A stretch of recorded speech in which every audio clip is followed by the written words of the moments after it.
Welcome back to your Joyful Life Podcast, Episode 5, A Simple Way to Be Kinder to Yourself.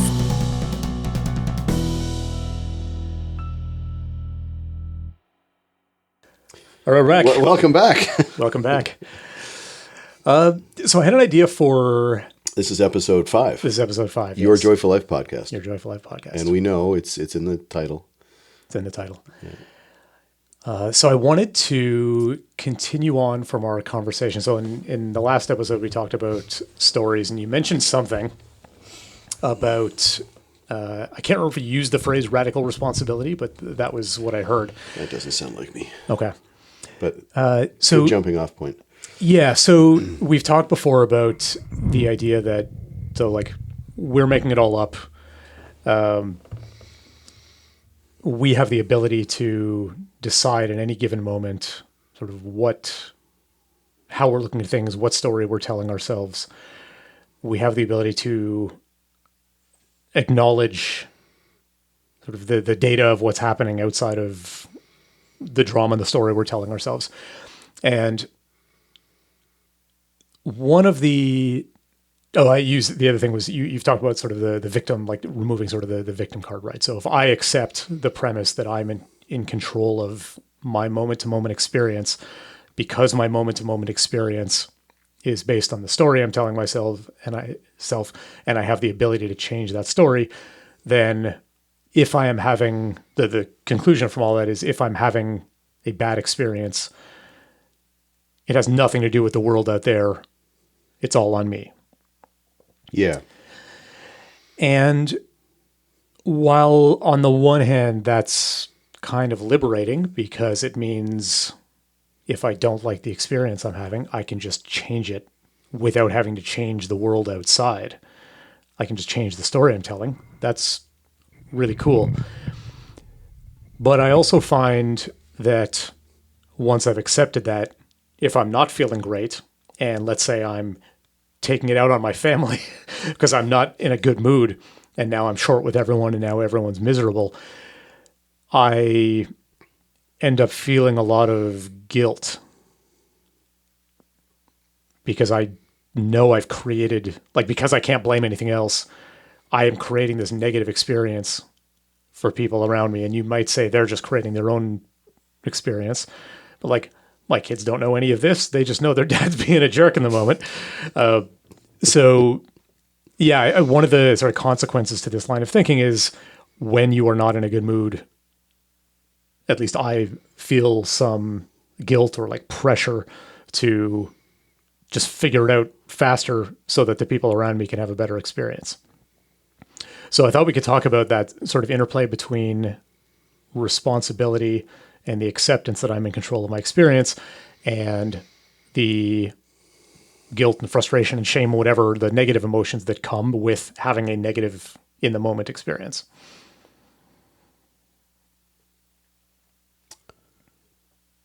What do you hear in all of that? Probably that I'm being too hard on myself. Well, shame and guilt are strong words, and okay, and being too hard on yourself, probably true. But what do you hear in the feedback that you're experiencing guilt and shame in a moment of communication or moment of action? Like, where does that point you?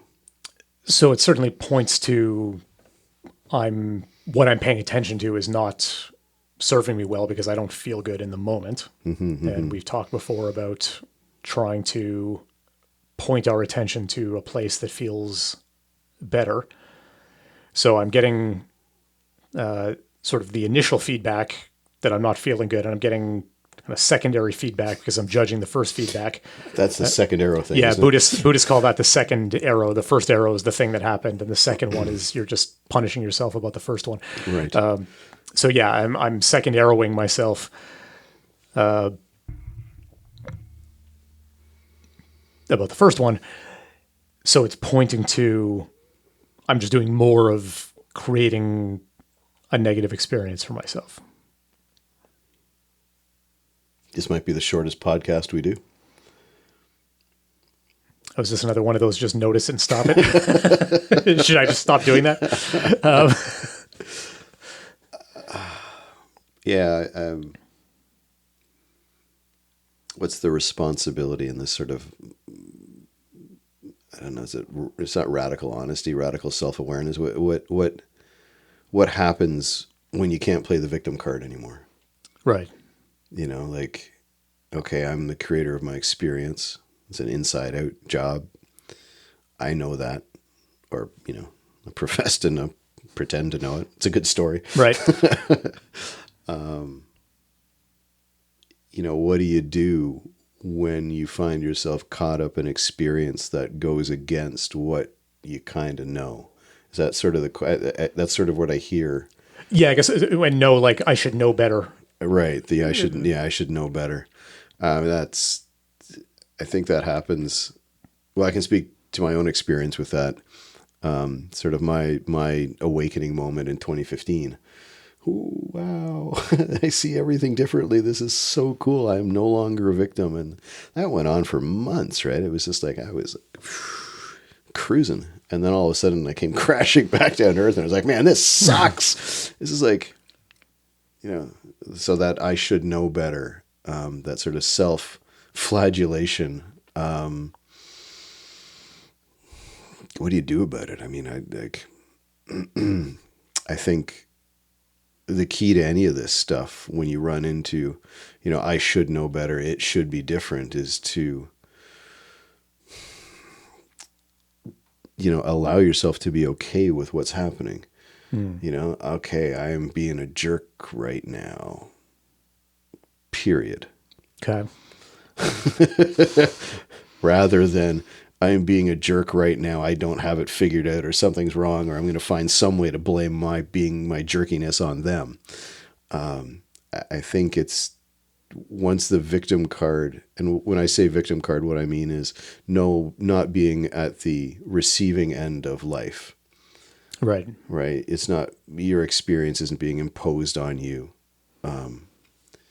We should clarify again. We've done this in other podcasts, but just for people who are maybe hearing this one for the first time, when we say victim, we're not saying you deserve what's coming to you or like anything like that. We're just saying that after life happens to you, you have a choice in how you respond to it. You are not the victim of your own thinking. You have agency there. Yeah, that's a good point to make. And I think, we should probably steer away from using that word victim because it can be triggering for people. I don't know what a better alternative. We can workshop that offline. Yeah. How do you? How can you be gentle with yourself? I think that's the question. Like, I see it. It's the way that I've come to see this for myself is that I'm human, and I'm something else. I'm these both. Both and has become very significant for me. We're not one or the other. We're not a thing or another thing. We're both and. So we're something bigger than just the meat that's sitting in front of the camera right now having a conversation with Evan. There's more to us. So for me, this both and I think there's great power in this both and. I feel like I'm channeling a Marvel movie there or something, man. Spider-Man, I guess, right? There's.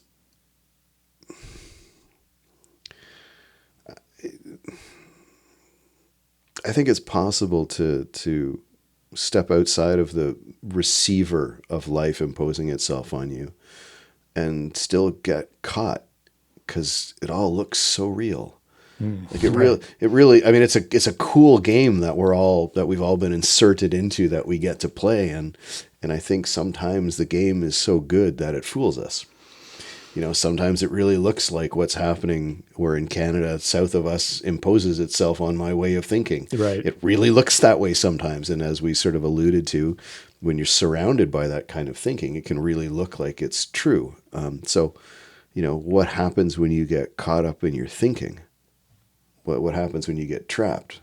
I think the answer in this case really is noticing, being gentle. Seems to always be the answer. It does, doesn't it? Right? These podcasts could be so short, right? Feel it, notice it, let go. Awesome. Okay, done. Next. Um,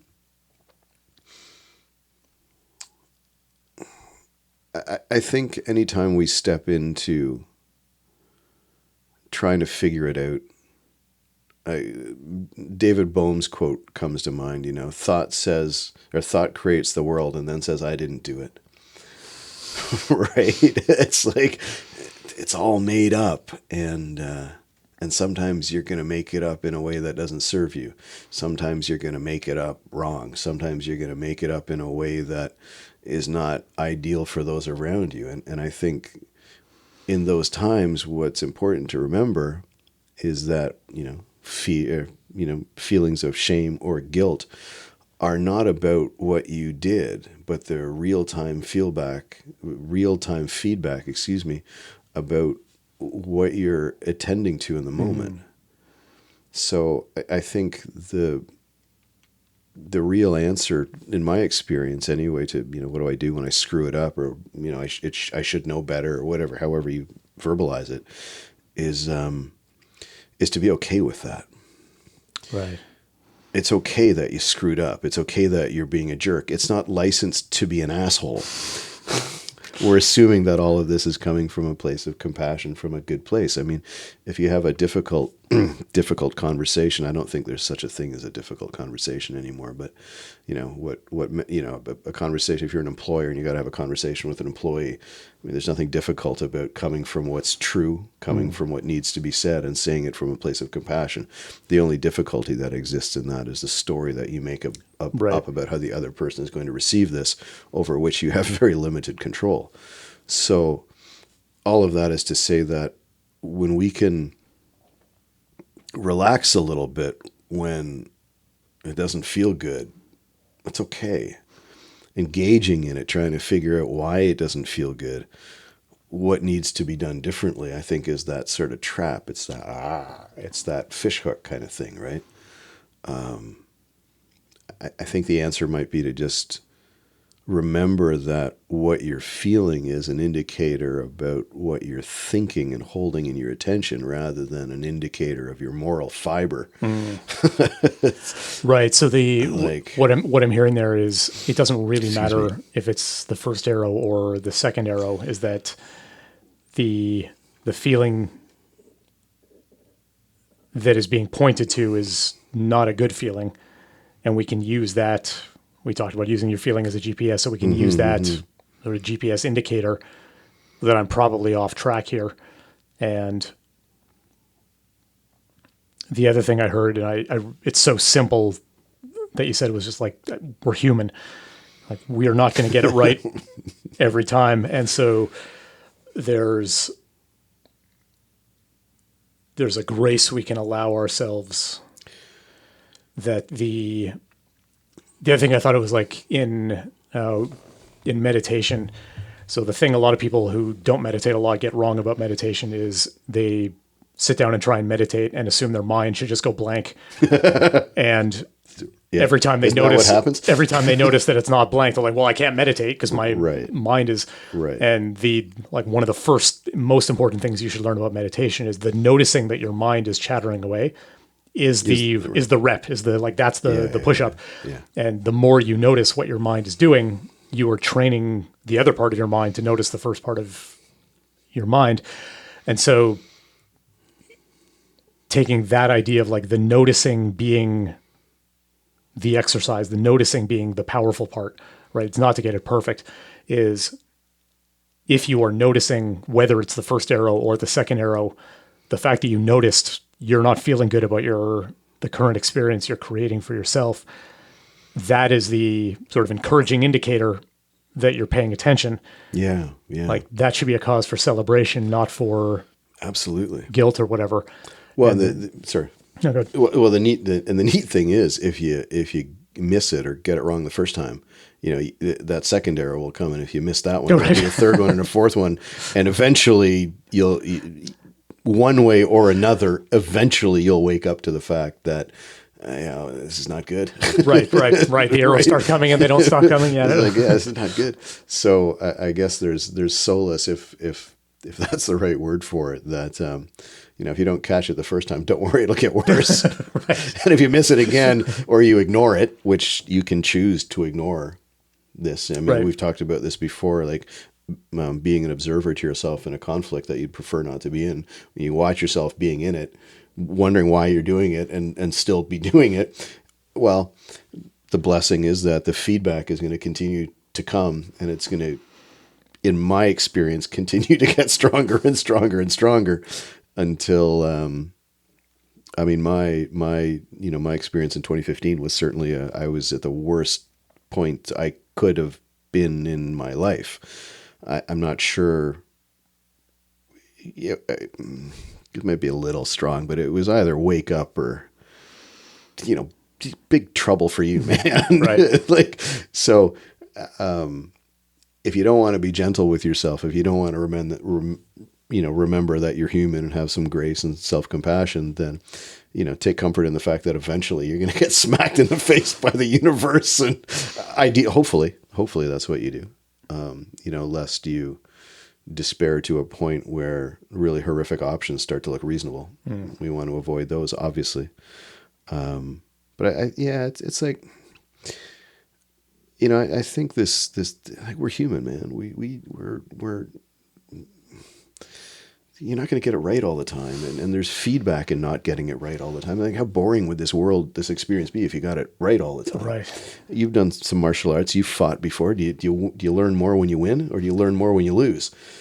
I learn so much more when I'm the one getting punched in the face, or used to, right? It's like when I won, it was like, well,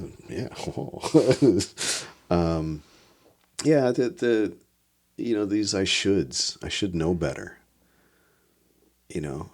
It's a weird thing. Like, and I think I really do think the trap is making it problematic. Right. Like, again, no, it's not a license to be a jerk, but jeepers, like, just be okay with yourself. Like, just, yeah, I really screwed that one up. Okay. So what do you do about it? Well, I mean, if I really, really screw something up in a relationship, well, then hopefully I apologize. Hopefully I mean it, and I better learn something from it. Right. And I think maybe, could it be that simple? Like, just be, like I've been saying for years, man, just be gentle with yourself. I fail at it. Why is it so hard to be gentle with ourselves? I have no idea. I heard, Yeah. I think it might have been Sam Harris I heard say this, but Right. I've heard it other places as well, saying that you would never treat a friend as badly as you treat yourself. Yeah. Right. The amount, when your friend screws up, like, you have infinite Forgiveness. grace and patience and forgiveness. Yeah. Absolutely. And, you would encourage them and, pick yourself up and help them out and get them some ice cream or, whatever the thing is. Yeah. And when you do a tenth of that, I run across that in coaching somewhat regularly, right? It's like, well, I can't do that. I should do this. And then you're down the rabbit hole. And it's like, okay, well, so if you were talking to a friend of yours and they were coming to you saying, I can't do this, I don't know what to do, I should do this, and what advice would you give them? And every single time they say, well, just relax, it's okay, just, try something and see how that feels. Like we all know what the advice is, right? Right? Like, Except when it applies to ourselves. Except when it applies to us, it's like, yeah, why are we so hard on ourselves? And I mean, this is not a, psychology or psychiatry podcast, but I mean, there's probably a litany of reasons that we could come up with for why we are the way they are. And I don't think any of that matters. I think what's important, and we talked about this in the last one, is that the possibility exists to be gentle with yourself. The possibility exists to be kinder to yourself. The possibility exists that you can notice, and you might miss it a few times. You might miss it. The first arrow might not be the one that wakes you up. It might be the fourth one. Okay, so it was the fourth one this time. Awesome. Next time it'll be the sixth one, and then but hopefully it trends downward. I mean, in my own experience, when I talk about my experience in 2015, I mean, it trended like it was. I mean, I don't know how many arrows it was. Probably looked like a porcupine or something, right? But yeah, I think the I think it starts with intentionality, man. I think it really comes back down to just, I want to feel good more of the time. And if you want to feel good more of the time, then it just behooves us. I like that word. Behooves us to be kinder to ourselves, to extend the courtesies that we extend naturally to others, to oneself. And it's just practice. Like we haven't really been making this podcast or the Joyful Life project, the Udemy course and then the live stuff. It's not really about practicing, or techniques, but there are elements that, like that intention and some level of commitment and some level of responsibility helps, man. It's like, okay, took 6 arrows this time. I'm going to try and do it in 5 next time. It didn't work. Oh, I should do better. No, it just didn't work. It Right. just didn't work. You didn't get it. Not that it didn't work. The system works fine. You just didn't notice that the system is working fine, and that's okay. Yeah, I don't know. Why are we so hard on ourselves? It's like a question for the ages, man. You said something about having, you were saying sort of we don't really have techniques, but there are things that you can commit to or have a commitment towards. What do you mean by commitment? What are we talking about? I think for me, commitment and intention are kind of somewhat synonymous. You know, I think at some point we have to choose to want to feel better, right? We So want the commitment is to feeling better. I think so. Okay. I think so. And then, along with that commitment comes an intention to do the best that we can with it.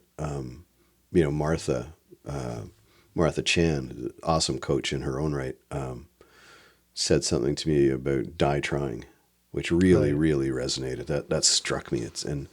Dominic echoes that in another way as well. It's like there's so much for us to do, we'll never possibly get it all done. I've heard him say that. Yeah. Yeah, that's kind of cool to know. Martha's, die trying is that you're never going to get it right. It's never going to be perfect. I mean, you'll have moments of it, but it's not. It's not like perfection is some kind of a permanent state. But you're going to die trying. So, a commitment to feeling better more of the time, setting an intention to feel better more of the time, setting a commitment or setting an intention to noticing when your feelings start to fluctuate, noticing, bringing yourself back to where you are in the responsibility equation of how you feel. I mean, those are lifelong commitments. They're die trying things, and I think just making a practice out of that. I mean, if I was to categorize it, it would probably be like, okay, first thing I want to do is acknowledge that I want to spend most of my time feeling as good as I can. That sounds reasonable. Sounds Yeah. reasonable, right? Okay, so that's sort of step one. In no specific order, I'm going to set an intention to allow that to be the case as much as I can. Okay. I'm going to really appreciate the times when that's happening. I'm going to let my feeling states and the intention I set for it guide my action, so that the majority of time I'm in alignment. I want to live a life that feels good. Okay, in order for that to happen, my actions have to be reflected in that desire. Noticing, the practice I think is if you nutshell it, probably, where is your attention in any given moment, right? So I'm feeling crappy. What do I do about it? It's not a question of what do I do about it. It's noticing what you're attending to. Oh, if I feel really crappy in this conversation that I'm having with XYZ, what does it mean? It means that I'm focusing on, I'm creating a story about the person or about the situation that doesn't serve. And that's all it means. Right. I think that's like a really high level of compassion for oneself, a really high level of gentleness, is to stop at, oh yeah, the feedback means this, period. It just points me to what I'm attending to in the moment. It points me to the story I'm living in. It points me to the story I'm making up. It doesn't point to, like I said earlier, like any moral failing of mine. It's just feedback. And I think the way out of a lot of these situations that we put ourselves into is remembering that what you're experiencing is feedback. It's not an indictment. It's not you've done anything wrong. It's not this needs to be fixed. It's, oh, right. That's what this is. Right. I don't feel good right now. You know, I keep using like these arguments that really don't happen that often with my wife, but you know, it's like, what's the reminder there? Oh, I'm not, and maybe a way of saying it is I'm not in alignment with what I'm claiming to want. Ooh. You know, like I'm saying I want a more peaceful, whatever it is, but my actions aren't they're not aligned with that. And now I'm suffering. So what do I do about that? Well, you just stop doing that. You allow yourself to come back into alignment. And I think that's where the ego gets slippery, that both and piece gets slippery. The spirit is perhaps calling you towards something. The ego is in there going, I know it's right. They're wrong. You know, so there's That's what mine sounds like too. yeah, there's this conflict between what we're, I don't know necessarily this terminology. I don't know if this is sound, but you know, there seems to be this conflict between what you're called to spiritually and your ego. Like I've said this before, with my ego, it's always, I want to be right. I don't know if there is another option for the ego, Right. but it's certainly not for me. It's like whenever I'm in conflict with my ego, whenever I'm in conflict, it's because my ego wants to be right. It wants to be fed. And I think the more able we are to kind of see the whole ball of wax, you know, and oh, okay, right. Yeah, this is just, my ego wants attention. It's squawking at me. What does it mean? It means my ego is squawking at me and wants attention. What does that mean? It means I'm human and my ego is squawking at me. It means that I'm, you know, not in this moment. I'm not committed. I'm not in alignment with, like it. What it never means is there's something wrong. Right. The feeling or the instinct that there's something wrong is also the ego. Yeah. It's you're playing down at its level, right? The ego is saying, "I want to be right." You know, they're attacking me. So here's a problem. Now it's a problem. How can I still be right and get out of this situation? And right, you're using the wrong tools, and it's not going to feel good. Even in an argument, when you convince the other person, at least hypothetically, I don't think this has ever happened to me, but if you convince the other person that you were right and you got what you wanted, Rare. that feeling of I won, I got it, like that doesn't really feel good either. Exactly. Yeah. So exactly. what you were saying about alignment, it's like that's not how, win or lose, that's not how I want that interaction to go. I want it to be more elevated than that. Yeah, that I won in the moment. The feeling good, if there is feeling good in that, is so temporary. Like, yeah, and you had to win at the expense of exactly someone maybe important to you feeling bad.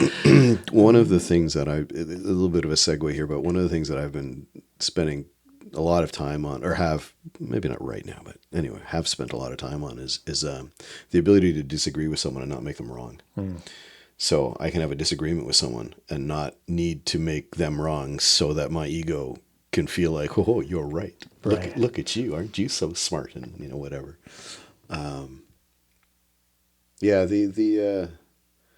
The should, man. We should ourselves to death.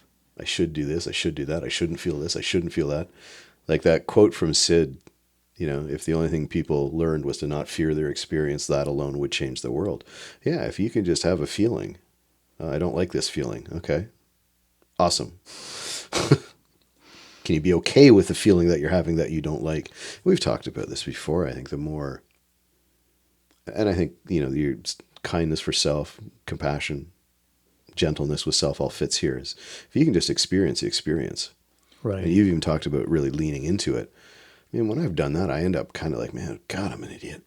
In a funny kind of way, right? Right. There is a humor to it. Yeah, if you can really lean into the feeling. So, you know, if you're not running from it, if you're not trying to fix something, is there really a problem here? Right. I never thought about the leaning into it as almost an antidote to the instinct to fix it, but it kind of is. And there's a big difference between doing this and doing this. Right.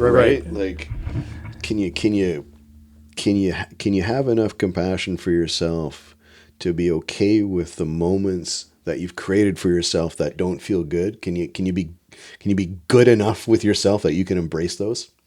Right. So looking at like, wow, look at me really ruining this Exactly. Sunday morning with my family. Exactly. Like, Exactly. wow, nobody did anything wrong. And I just, I walked into the room. Boy, I did such a good job with this. I really nailed ruining the entire morning Yeah. for everybody. It does.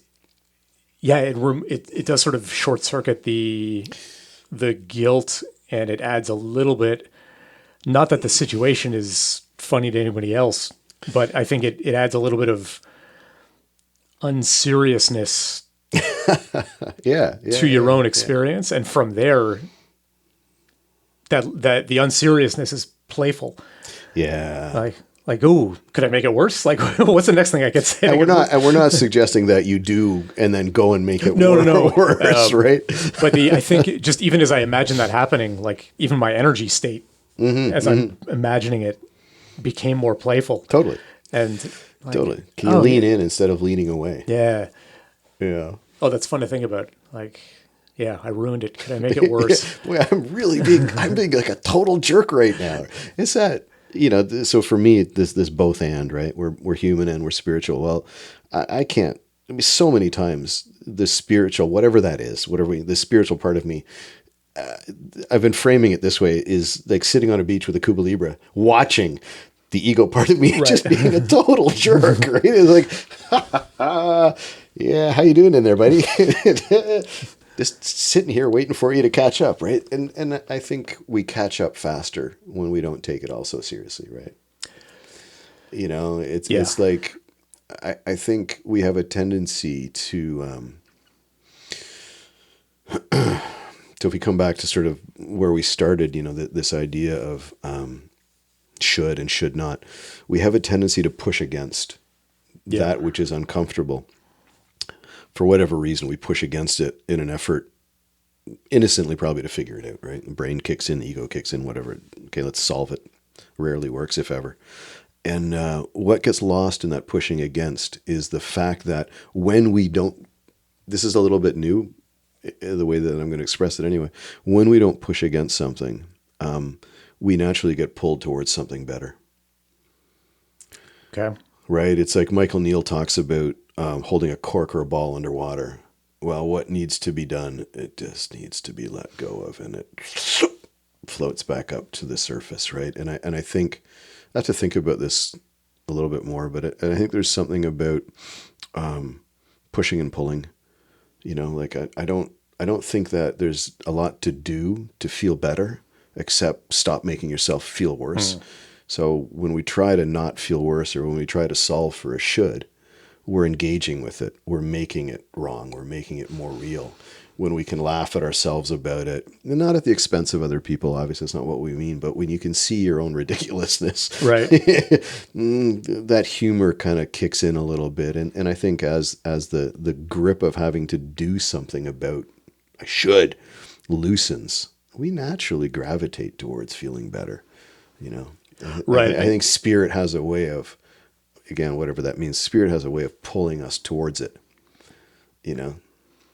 Right. I'm imagining like we both did martial arts, and in martial arts, like when someone attacks, like you don't counter the force with force, right. You can gently redirect. You use much less energy. Yeah. And then you're not fighting against the thing, because the thing it becomes more real the more you're fighting against it, like that resistance. Absolutely. Yeah. So it's much easier to sort of nudge it to the side than it is to absolutely hit it head on. That's a nice way of expressing that. You start to wrestle with it, and you give it strength. If you and I are grappling and we're wrestling with one another, it's strength against strength. But as soon as you use less strength, I fall into that space. My strength changes. Like it becomes kind of self-fulfilling once you stop. Right. Doing the muscle game or the ego game, however, whichever metaphor we're coming at it from. But be more gentle. I think we all inherently know that when we're hard on ourselves, we shouldn't be. Or not shouldn't be, but we know it doesn't work. It doesn't feel good. Yeah. Nobody's ever beat themselves up sufficiently to to be like, okay, I learned the lesson. I don't think so. I mean, maybe some medieval monks back. I mean, I don't know, but yeah, like I think we all kind of know that force isn't the way, right? Like, if all you've got is a hammer, everything looks like a nail. Well, I got to do something about it. That's to me is a hammer and nail Right. thing, right? Like, okay, but I don't know. I think we all desire to be more compassionate with ourselves. I think there's something in our programming somewhere that's like, okay, just maybe you shouldn't be doing this. Hey, pay attention. I don't know. I'm just kind of making that up, but I'd like to believe that part of the operating system, and feelings are the obvious reflector of, how kind or not you're being with yourself. But Right. there's something in there that wants buoyancy, that wants the thing to float, and to me it seems like there's not really much to do to feel better except stop making yourself not feel good. Right.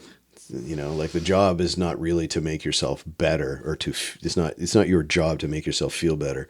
It's your job, if there is one, to notice when you're making yourself not feel how you want to feel. Right. And sort of allow yourself to go back to that state of calm which is interesting, that back to state. I've sort of been landing with it being I was calling it neutrality for a while. That wasn't, well, what do you mean everything is just like thanks to that Julie was no, that's not what I mean. It's like a place of possibility. It's spaciousness, right? What we come back to is not necessarily joy or bliss, although some people claim that. Sadhguru talks about that. But I think when we're not arguing with ourselves, when we're not trying to fix things, when we're not arguing with the moment, then what's available to us is possibility. Like that space that we're in when we're not fighting with stuff, when we're not trying to fix stuff, opens up possibility. Right. Yeah. And that state, when you're in that state, I think it is joyful when you're in a state of sort of blank canvas and a bunch of tools, and like, yeah, I can create, I can play, I can explore, I can have fun. Like those are all joyful things. I don't know how important the words are, but there is a feeling state that comes from being free to explore whatever you want to explore in a moment, or whatever it is. Yeah, for sure. I don't know why I've sort of backed away from using joy to describe that space. No right or wrong. What I think is fairly accurate is that when we're fighting with what is, when we're shooting ourselves to death, then we're shrinking. Like the aperture is getting smaller. I feel pretty confident that that's what's happening. That sounds right. And when we open up the aperture, when we stop wrestling with it, then the space that we're left in, pick whatever word works well. If joy works for you, awesome. If happiness works for you, great. If neutrality works, great. But it's the recognition that all we can really do is cause ourselves suffering. There's really not much to do other than stop making yourself suffer in order to, how do you feel good is stop making yourself suffer. Like, I don't know, these words come out of my mouth or your mouth, or I hear you say them, and it's like, that just seems so ridiculously simple. Like, maybe that's all there is notice the first arrow or the second arrow or the third arrow. Notice one of them. Notice whichever one you notice, and just have some grace. Yeah, and just, I mean, it's so easy to go down the rabbit hole, right? Like, I wanted to do this, but I didn't know how to do it perfectly. So what'd you do? Well, I didn't do anything. No, but what'd you do? Well, then I started beating myself up over not starting or not being able to do it, and and it's like, it seems like,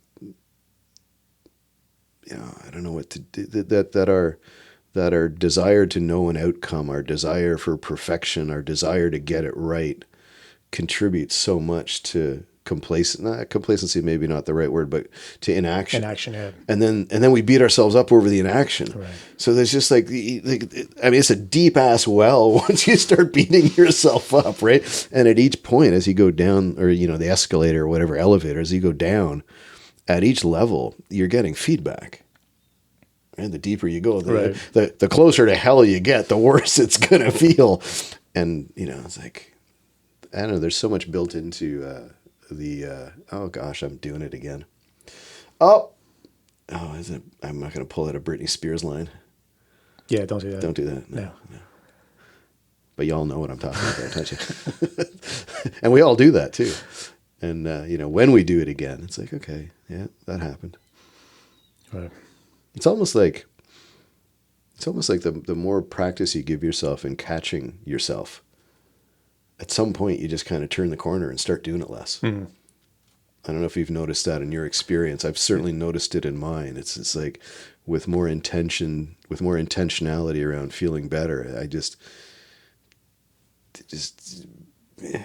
Yeah, there are more instances where I notice, the old version of me would have continued along that path, you know, for another Right. hour, day, week, whatever. And I'm like, I just noticed what was happening, and yeah. it kind of short circuited the whole thing. Yeah. Well, you could really see how the like to extrapolate that, right? If you don't catch it or you ignore it, you know, minutes lead into hours lead into days into weeks into months into chronic depression, right? And at any point along that continuum, you have the opportunity to wake up. Yeah. To excuse me, I'm doing it. This is at my hands. Yeah, I am doing it. I have been doing it. You know, and that's tough. I mean, that was so when I had my experience, that was really tough. Like, it was so liberating. I mean, it was an amazing feeling on cloud nine for months, like 8-9 months, maybe, long time. And but at some point there was that, I've been doing this to myself. That stung. Right? Yeah. That was like, that stung. Like that was a rough, you know, as that experience was being processed. It was so liberating. It was amazing. But it was like, yeah, wow, wow, really? Yeah. Really? I've really actually been doing it to myself for this whole. It wasn't my dad's fault because he said something innocuous to me that I heard in a certain way and have been carrying for 40 years. Awesome. I digress. Yeah. What do you think? Do we have anything else to add here? No, I think that's good. That question came up because of the last podcast about the stories, and I was just thinking about, sort of how we judge and punish ourselves when we don't get it right. And I think it was helpful to explore, we're just humans and we're not always going to get it right, but it's part of seeing it in the context of, by choosing this is the game that you're playing. Yeah, right? The game nice. is not to just change the entire world so that you can feel better. The game is like, what am I doing in the moment in here that is affecting my experience of reality and often getting in the way of it? And by embracing, like, it's kind of a game. You don't win the game every time, but your character gets better, and it gives you can start to see sort of the failings. It's just like, okay, I didn't make it past the boss this time. Restart, some more hearts. Yeah. And we'll get her next time. What just popped in was, we come out of the womb basically helpless. And then we spend a lot of time not being very successful at rolling over. Right. And then we spend a fair bit of time not being successful at crawling, and a fair bit of time at not being successful at walking. And right, at we're running. nothing if not persistent. Right? We spend a lot of time getting it wrong and not making getting it wrong mean anything. That's a great way to look at it. And right. Falling point, over while you're trying to walk is not a failure. It's not a problem. It's learning to walk. Yeah. Right? Like shaving a second off your sprint time is not being a second over a time is not a failure. It's a movement towards what's coming. Right. Right. It's like our whole expansion as humans is not get it right out of the gate. I mean, how weird would it be if a baby came out with like running fully shoes, formed sentences and, right. and the ability to run, right? Like, whoa. Yeah, just as you were sharing that, it was like, yeah, most of our lived experience is one of trial and error and failure. Right. And failure is too strong a word, but not getting it right out of the gate, and then at some point we flip into this. Oh, I got to know how it's going to be, Right. or I'm no longer okay with getting it wrong. Well, you spent the formative years of your life getting it wrong and not Right. making a big deal out of it, right? Right, right, right. That's a great way to look at it. I was thinking of like engineers as a sort of more grown-up example. Right. Right. If you're inventing, and I'm not an engineer, but if you're Yeah, me inventing neither. something new, we're modifying. Like, yeah, you're going to make There's iterations there's of it, yeah, right? there's a lot of failures that come with that iterative learning that gets you to the final result that works. And like, yeah, no good engineer is going to just take the first failure and be like, I give F up. this, I yeah. give up. Yeah, that's right. That's right. So applying that idea to this kind of mind work, whatever we're calling it, is a great way to embrace. Like, oh, I fell over again. More to learn. Get back Oh, up. I was Yeah. a jerk. More to learn. Yeah. Not a problem. There's more to learn. I wish I hadn't have behaved that way on a Sunday morning when everything was great and I ruined the morning for everyone, predominantly myself. Yeah, something to learn. Not a failing. All right. Nice. More to learn. Always more to learn. Okay. Hooray. We did it. All right. Let's wrap up there. All right, cool. Thanks, everyone. We'll Thank you. We'll see you on the next see you at the one. next one. All right.